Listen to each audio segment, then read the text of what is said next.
नमस्कार विद्यार्थी मित्रांनो, आज आपण जीएसटी इन ट्रेडिंग चेन या पार्टचा अभ्यास करणार आहोत. आता जीएसटी इन ट्रेडिंग चेन म्हणजे नेमकं काय हे तुम्हाला समजणं गरजेचं आहे. आता आपण जीएसटी पेड करत असतो. जीएसटी पेड करतो म्हणजे नेमकं काय करतो, कशा पद्धतीनं ती जीएसटी तुम्ही काय करत असता, पेड करत असता हे तुम्हाला माहिती असणं गरजेचं आहे. आता एखादी वस्तू आपल्यापर्यंत कशा पद्धतीने पोहोचते ते तुम्हाला माहिती असणं गरजेचं आहे. तर त्यासाठी तुम्हाला इथे मी एक चेन दिलेली आहे. तर सुरुवातीला मॅन्युफॅक्चरर ती वस्तू होलसेलरला सेल करत असतो, त्यानंतर होलसेलर रिटेलरला आणि रिटेलर कडून कंझ्युमरकडे. पण ती येत असताना जीएसटी जेव्हा आपण पेड करतो तो जीएसटी कशा पद्धतीने पेड केलेला असतो हे तुम्हाला कळणं गरजेचं आहे. आता ते समजून घेण्यासाठी फर्स्ट ऑफ ऑल मॅन्युफॅक्चरर काय करत असतो की एखाद्या वस्तूची किंमत ठरवत असतो सुरुवातीची. आणि समजा एखादी वस्तू आहे, त्या वस्तूची किंमत समजा 200 रुपीज मॅन्युफॅक्चररनं ठरवली आणि त्यावर 12% जीएसटी घ्यायचा असं ठरवलं. तर इथं काय होईल म्हणजे मॅन्युफॅक्चरर आणि होलसेलर या दोघांमध्ये जो व्यवहार होणार आहे तो किती रुपयाचा होणार आहे, 200 रुपीजचा होणार आहे. मग 200 रुपीजचा व्यवहार होत असताना जीएसटी किती सांगितलेला आहे, 12%. मग याचाच अर्थ होलसेलर जेव्हा पेड करणार आहे मॅन्युफॅक्चररला ती वस्तू, तेव्हा त्या ठिकाणी ती वस्तू त्या होलसेलरला किती रुपयांना पडते हे आपल्याला जर काढायचं झालं तर ह्या 200चं 12% काढावं लागेल. 200चं 12% किती येतं पहा, तर 24 येतं. मग हे 24 म्हणजेच काय असतो, होलसेलरनं पेड केलेला जीएसटी असतो. म्हणजे इथे काय होणार आहे, मॅन्युफॅक्चरर जेव्हा ती वस्तू विकणार आहे तेव्हा ती वस्तू तो किती रुपयांना विकणार असं समजायचं आपण इथं, 224 रुपीज. म्हणजेच याच्यामधला जो जीएसटी आहे हा जीएसटी किती असेल, म्हणजे होलसेलरनं दिलेला जीएसटी 24 रुपीज आणि मॅन्युफॅक्चररनं घेतलेला 24 असेल. म्हणजेच जीएसटी मध्ये आपण दोन प्रकार पाहणार आहेत, सीजीएसटी, एसजीएसटी. आता इथं पहिल्या व्यवहारामध्ये टोटल जीएसटी किती झालेला आहे, 24 झालेला आहे. म्हणजेच सीजीएसटी 12 झाला, एसजीएसटी 12 झाला. आता हे मॅन्युफॅक्चरर कडून होलसेलर पर्यंत आलेलं आहे.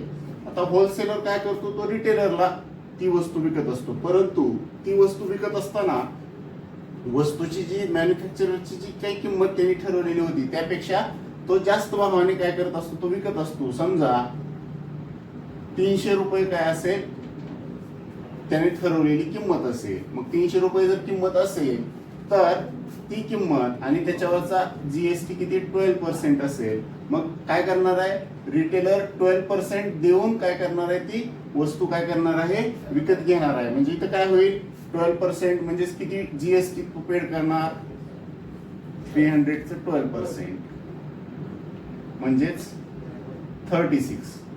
म्हणजेच रिटेलर होलसेलर कडून ती वस्तू घेताना कितीला येणार आहे, 336 रुपये. म्हणजेच इथं जीएसटी किती पेड झाला, 36. पण ऍक्च्युली इथं जीएसटी जो आहे तो 36 रुपये पेड होत नाही.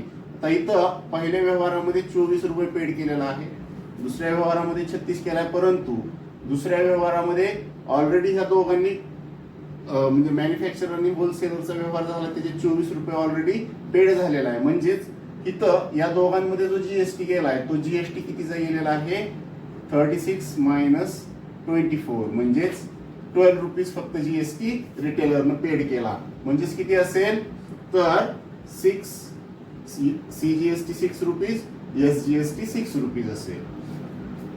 त्यानंतर पुढे जर गेलात तर व्यवहार कोणामध्ये होतोय पहा, रिटेलर आणि कंझ्युमर मध्ये होतोय. रिटेलर आणि कंझ्युमर मध्ये होतोय म्हणजेच त्या ठिकाणी समजा आता होलसेलरनं जशी किंमत ठरवली तशीच रिटेलर काय करेल, किंमत ठरवेल. समजा 400 रुपीज किंमत ठरवलेली आहे त्या वस्तूची, त्याच्यावरचा जीएसटी 12%. म्हणजेच 12% किती असेल, 400चं 12%, 48 रुपीज असेल.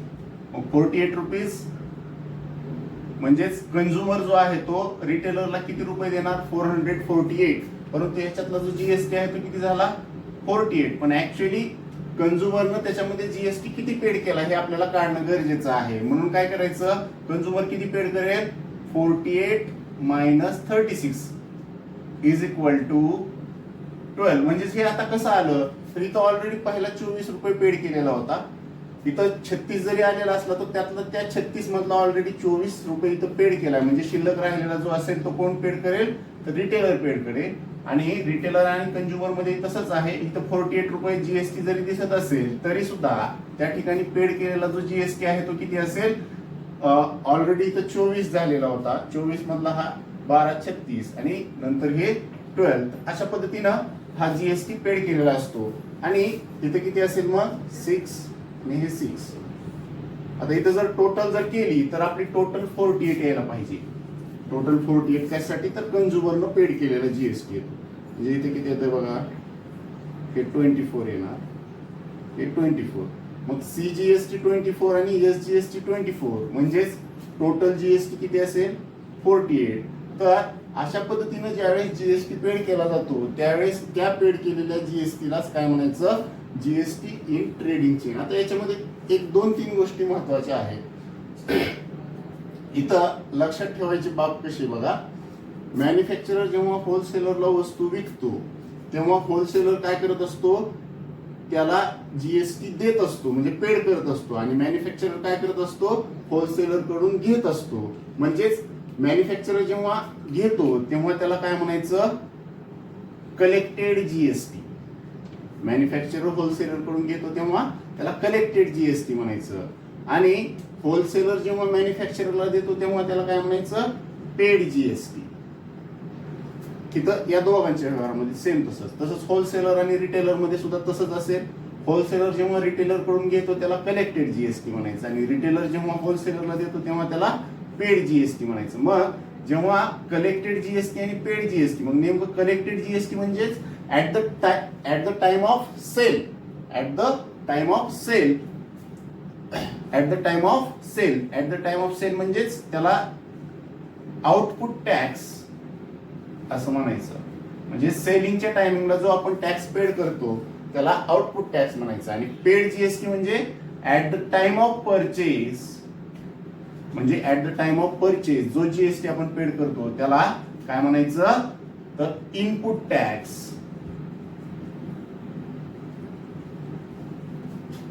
आणि आपण ज्यावेळेस इथं दोघा जणांचं सबट्रॅक्शन करून जीएसटी पेड करतो तेव्हा काय म्हणायचं, जीएसटी पेएबल किंवा पेएबल जीएसटी.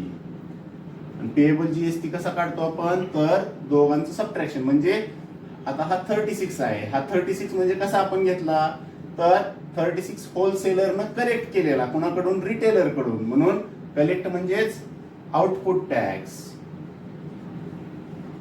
आणि मायनस हा 24 म्हणजे काय आहे तर होलसेलरनं पेड केलेला. मग आता होलसेलरनं पेड केलेला म्हणजेच इनपुट टॅक्स, तर इनपुट टॅक्सलाच आयटीसी असं सुद्धा म्हणायचं. आणि हे एक फॉर्म्युला आहे पेएबल जीएसटी कशातला तर ट्रेडिंग चेन मधला. तर या ट्रेडिंग चेन मध्ये अशा पद्धतीने व्यवहार होतात. आणि ट्रेडिंग चेन मध्ये तुम्ही जर पाहिलं तर टप्पे आहेत 1, 2, 3 आणि 4. 4 टप्प्यातून वस्तू समजा तुमच्यापर्यंत पोहोचते. तर याच्यामध्ये मॅन्युफॅक्चरर आणि होलसेलर या दोघांमध्ये जो व्यवहार झाला आहे ते तो व्यवहार म्हणजेच बिझनेस टू बिझनेस व्यवहार आहे असं समजायचं. बिझनेस टू बिझनेस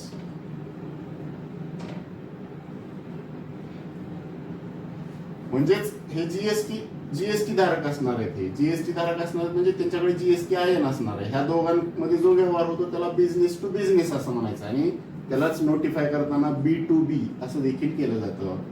होलसेलर आणि रिटेलर हे सुद्धा एक छोटे बिझनेसमॅन आहेत म्हणून ह्यांचा सुद्धा जो व्यवहार आहे तो कसा आहे B2B व्यवहार आहे म्हणजे बिझनेस टू बिझनेसमॅन.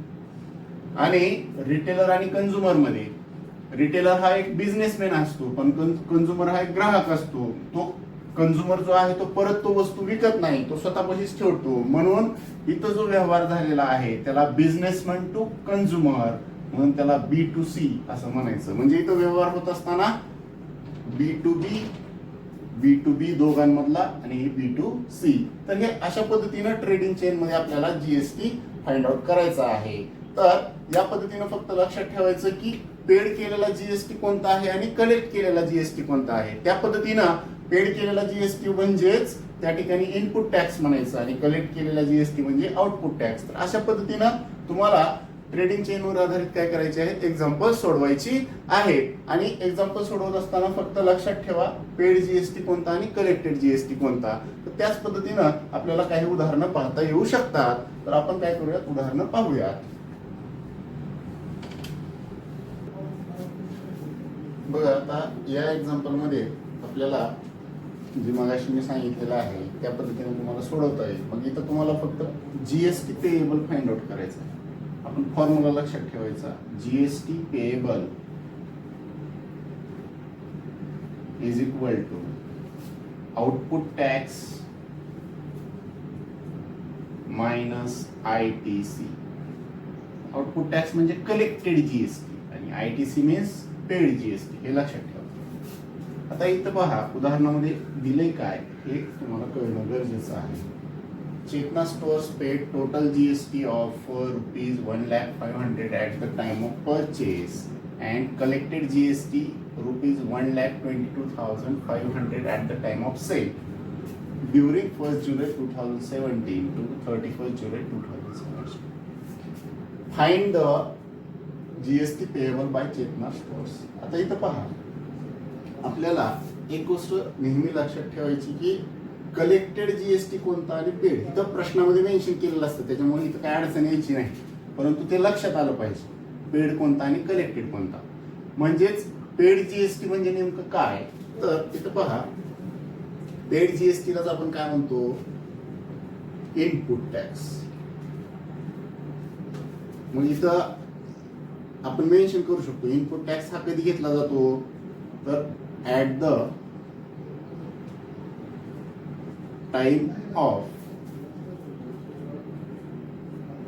परचेस, किंवा त्यालाच आपण काय म्हणू शकतो, पेड जीएसटी. कधी घेतला जातो, input tax at the time of purchase. आणि तो किती रुपये आहे, 1,05,000. आता हे झालं इनपुट टॅक्स. आता इनपुट टॅक्सलाच काय म्हणायचं, आयटीसी म्हणायचं. ITC is equal to ₹1,05,000. आता सिमिलरली कलेक्टेड जीएसटी सुद्धा दिलेला आहे. कलेक्टेड जीएसटी म्हणजे काय, तर आउटपुट टॅक्स. आता हा जो आहे तो कधी घेतला जातो, तर at the time of sale. ते लिहिलं तरी चालतं, नाही लिहिलं तरी चालतं, त्याच्यामुळं लक्षात ठेवा 1,22,500. आपल्याला फाइंड आउट काय करायचं आहे, तर पेएबल जीएसटी फाइंड आउट करायचं. वी नो दॅट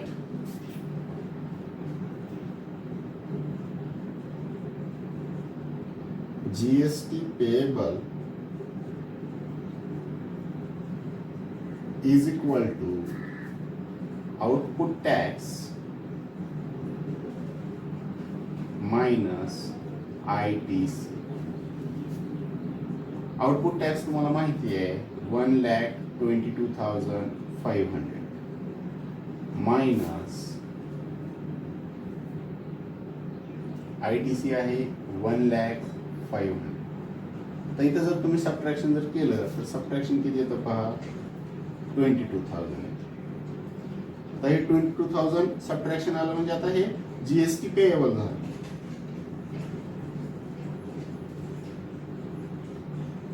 मग हे फायनली आन्सर लिहायचं आहे. Therefore GST payable by Chetna stores is ₹22,000. इथं लक्षात ठेवायची बाब अशी की बाबा तुम्हाला कळालं पाहिजे इनपुट कुठलं आउटपुट कुठलं. इनपुट म्हणजे at the time of purchase म्हणजेच पेड केलेला जीएसटी, आणि आउटपुट म्हणजे at the time of sale म्हणजे कलेक्ट केलेला जीएसटी, म्हणजे घेतलेला आणि दिलेला. अशा दोन गोष्टी इथं लक्षात ठेवा. आणि त्या पद्धतीने उदाहरणं काय करायचे आहेत आपल्याला सोडवायचे आहेत. अशाच पद्धतीने आणखीन एक उदाहरण पाहूया. बघ आता या उदाहरणात देखील मगासारखंच आहे. At the time of purchase आणि कलेक्टेड ऑन द सेल, या दोन गोष्टी फक्त लक्षात ठेवायच्या उदाहरणामध्ये. आता इथं कसं असेल तर आउटपुट टॅक्स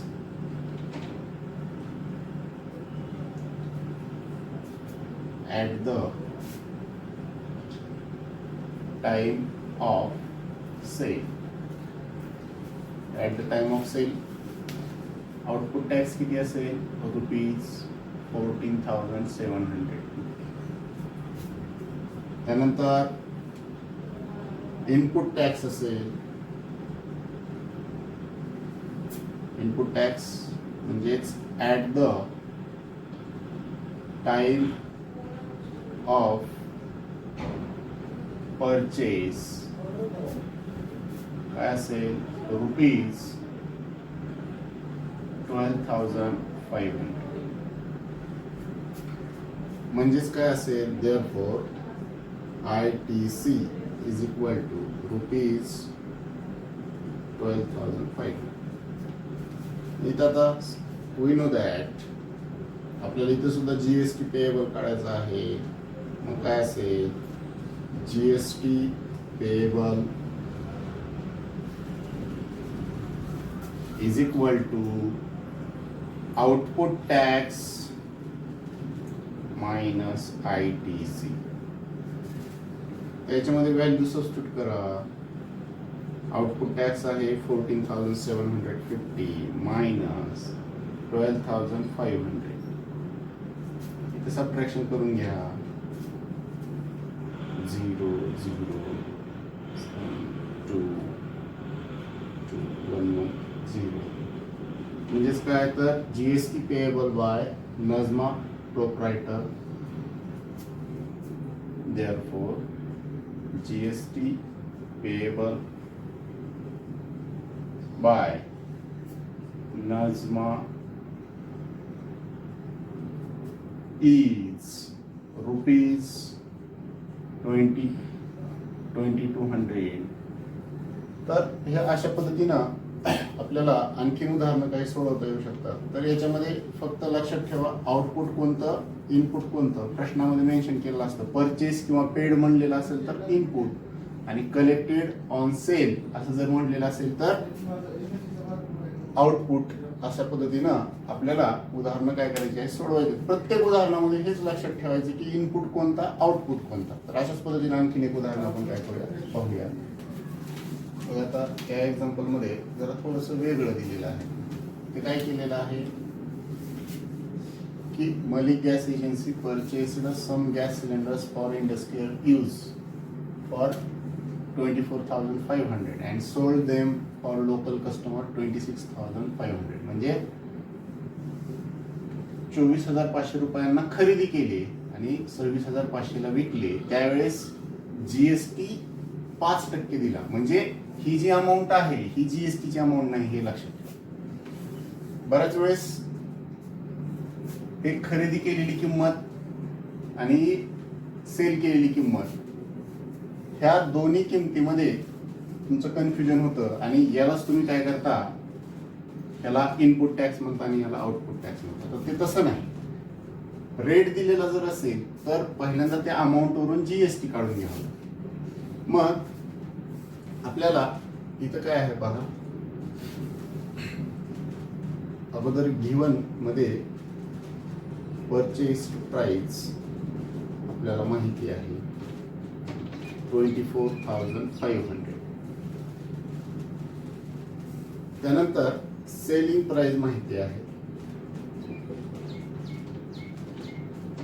26,500 आणि रेट ऑफ जीएसटी माहिती 5%. इथे जर पाहिलं तुम्ही तर परचेस्ड प्राइस वर 5% जीएसटी फाइंड आउट करायचा आहे. म्हणजेच ते काय करावं लागेल परचेस्ड प्राइस वर जीएसटी फाइंड आउट करत असताना 5% काढावं लागेल. मग परचेस्ड प्राइस वर आपण ज्यावेळेस जीएसटी काढतो त्यावेळेस तो जो जीएसटी असतो तो जीएसटी म्हणजे काय असतो इनपुट टॅक्स. मग डायरेक्टली आपण काढू शकतो इनपुट टॅक्स इथं at the time of purchase that is equal to 5% of 24,500. आणि इथं काय करायचं कॅल्क्युलेट करायचं 5/100 into 24,500 हे 0 गेट कॅन्सल प्रोडक्ट करून घ्या 5 5 25 5 4 20 22 म्हणजे इनपुट टॅक्स म्हणजे पेड जीएसटी झाला 1225 म्हणजेच काय असेल therefore ITC is equal to 1225. आता सिमिलरली सेकंड कंडिशन मध्ये आपल्याला काय आउटपुट टॅक्स फाइंड आउट करायचा आहे. मग इथं आउटपुट टॅक्स म्हणजेच काय असतं at the time of sale असते. At the time of sale म्हणजेच कसं असेल 5% ऑफ 26,500 आपण काढले. इथं काय असेल 5/100 into 26,500 0 कॅन्सल प्रोडक्ट करून घ्या 5 5 25 5 6 30 32 5 2 10. तर आउटपुट टॅक्स एवढा आला.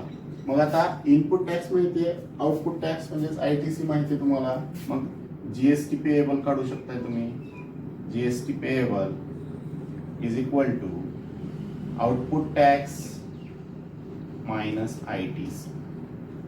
आउटपुट टॅक्स आहे 1325 मायनस इनपुट टॅक्स आहे 1225 आणि सबट्रॅक्शन जर केलं तर किती येतं 100.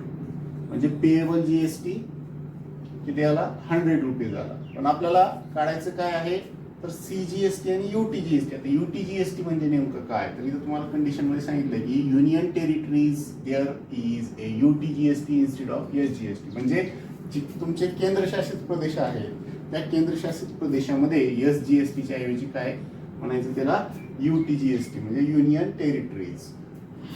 मग इथं आता आपल्याला जसं CGST आणि SGST चं रिलेशन काय तर दोघं जण सेम असतात तसं इथं काय असेल CGST payable CGST is equal to payable UTGST is equal to GST payable upon 2. कारण 50% असणार त्याच्या म्हणून 100/2 is equal to 50 rupees. Therefore, payable CGST is equal to 50 rupees and payable UTGST is equal to 50 rupees. तर हे अशा पद्धतीने तुम्हाला काढता येऊ शकतं. प्रत्येक उदाहरणामध्ये हेच लक्षात ठेवायचं की GST आहे का तर GST नव्हता इथं म्हणून प्रत्येक अमाऊंटचं काय केलं आपण 5% काढून घेतलं आणि त्याच्यामध्ये परचेस्ड प्राइस वरचं जे टॅक्स असेल त्याला इनपुट टॅक्स म्हणलं आणि सेलिंग प्राइस वरचा जो टॅक्स असेल त्याला आउटपुट टॅक्स म्हणलं आणि सॉल्व्ह करत गेला. बाकीच्या स्टेप तुम्ही त्या पद्धतीने करू शकता. तर अशाच पद्धतीने आणखीन एक उदाहरण आपण काय करूया पाहूया. आता या उदाहरणामध्ये काय सांगितलंय messrs beauty product paid 18% GST on cosmetics worth ₹60,000 and sold to the customer for 10,000. What are the amount of CGST and SGST shown in the tax invoice? तर पहा इथे त्याच्या अगोदरच्या एक्झाम्पल सारखं सेम काही बदल नाही. मग इथं फर्स्ट ऑफ ऑल गिव्हन काय आहे बघा रेट ऑफ GST गिव्हन आहे. Rate of GST is equal to 18%. त्यानंतर परचेस प्राइस आपल्याला माहिती आहे परचेस प्राइस आहे 6,000 रुपीज. त्यानंतर सेलिंग प्राइस सुद्धा तुम्हाला माहिती आहे. सेल प्राइस किती आहे बघा, 10,000 रुपीज आहे. तर इथं जर तुम्ही पाहिलं तर rate of GST 18% purchase price दिलेली आहे. सेम आता इथं आपल्याला जीएसटी माहितीच नाही, रेट दिलेला आहे. मग यावरून परचेस प्राइस वरचा जीएसटी फाइंड आउट करावा लागेल. Therefore input tax at the time of purchase is equal to 18% of 6,000. म्हणजे at the time of purchase 18% म्हणजे 18/100 into 6,000 हे कॅन्सल, म्हणजे किती राहणार आहे 1,080. आता हा इनपुट टॅक्स आहे म्हणजे त्याला काय म्हणायचं, therefore ITC is equal to 1,080. Similarly for selling price साठी काय आहे पहा, output tax into the bracket at the time of sale 18% of 10,000. 18% of 10,000 किती येणार आहे, 18/100 into 10,000 कॅन्सल, म्हणजे 1,800 असेल. हे झालं आउटपुट टॅक्स. आता इनपुट टॅक्स फाइंड आउट केलेला आहे, आउटपुट टॅक्स फाइंड आउट केलेला आहे. मग GST payable is equal to output tax minus ITC. आणि आउटपुट टॅक्सची जी व्हॅल्यू आहे ती आहे 1,800 मायनस 1,080. आणि याचं सबट्रॅक्शन जर केलं तर 720. तर जीएसटी पेएबल 720 झालं, पण आपल्याला काढायचं काय CGST आणि SGST. Therefore payable CGST is equal to payable SGST is equal to GST payable upon 2. म्हणजे कॅल्क्युलेट करायचं काय असेल, GST payable 720 upon 2 is equal to 360 रुपये. मग आपल्याला फाइंड आउट काय करायचं आहे, CGST SGST काढायचं. मग therefore payable CGST is equal to 360 rupees आणि payable SGST is equal to 360. तर हे अशा पद्धतीनं तुम्हाला ट्रेडिंग चेन मध्ये एखादं एक्झाम्पल दिलं तर तुम्हाला ते सोडवता आलं पाहिजे. तर उद्याच्या तासाला आपण ट्रेडिंग चेनवर आधारित काही एक्झाम्पल आपले राहिलेले आहेत ते, आणि how to make the tax invoice from the given information ते आपण काय करूयात पाहूयात.